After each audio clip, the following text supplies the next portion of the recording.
guess a landing spot on the dark side of the moon. I suppose she could guess. Logan Lucky slipped under my radar undetected in 2017. I didn't hear much of it, and I was even more surprised with the potential the trailer shows.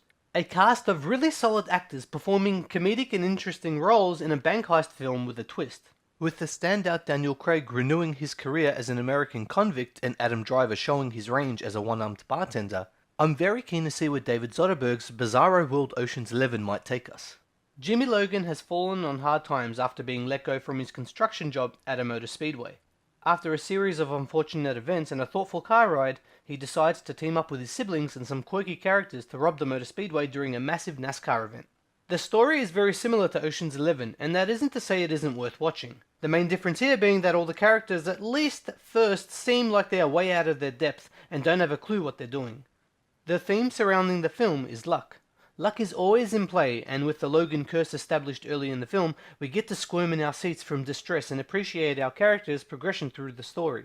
With all the moving parts in the character's heist plan, we are never sure if things are going to plan or if they're failing spectacularly. That is the element that elevates the circumstance for all the characters and keeps the audience in suspense, and at the same time makes certain moments in the film a massive disappointment. The suspense is built up well for the first two-thirds of the film, and then falters and treads a lot of familiar water. The characters are by far the most entertaining aspect of Logan Lucky. Most of the film centers around Jimmy and Clyde.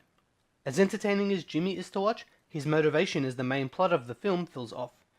He needs money for a lawyer to maintain custody of his daughter, and while the film keeps the mother character Bobby from being a straight-up villain most of the time, she still manages to fall into the mean ex-wife trope in order to progress the plot and develop our character. He is still enjoyable to watch, and despite my gripes with his character, is a sympathetic protagonist who carries the film well. His brother Clyde, the introverted, straight-laced bartender, works to create an interesting sibling dynamic with Jimmy. Without too much being said on screen, we understand and feel a lot of the history between them.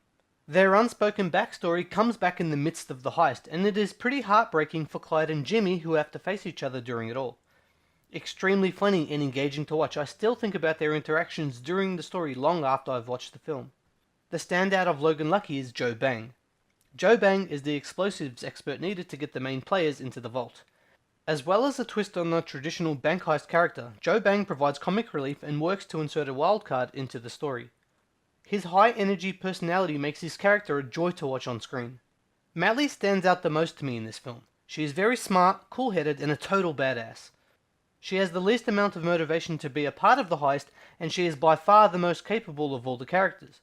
The only reason I can fathom is that without a proper outlet for her genius, she is bored, and in a desperate attempt to challenge herself, agrees to help her siblings.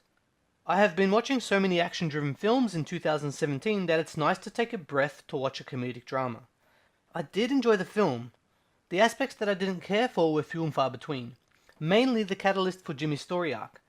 When the theme of luck is involved, it's easy to forget that the characters still need to be properly motivated. Without that theme of luck, this story wouldn't be as interesting as it is. I can't really settle on how this film's story sits with me. It's a 50-50 split between good points and bad.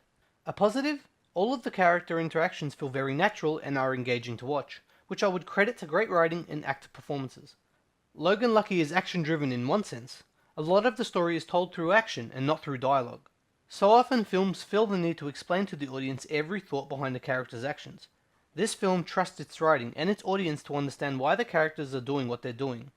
Sometimes it backfires and the character actions are a little baffling, but for the most part, the film hits the mark for well-written and properly motivated plot progression. I would definitely recommend Logan Lucky as a watch-worthy film if you're in the mood for character-driven comedic drama. If not, sit it out and wait for the home release.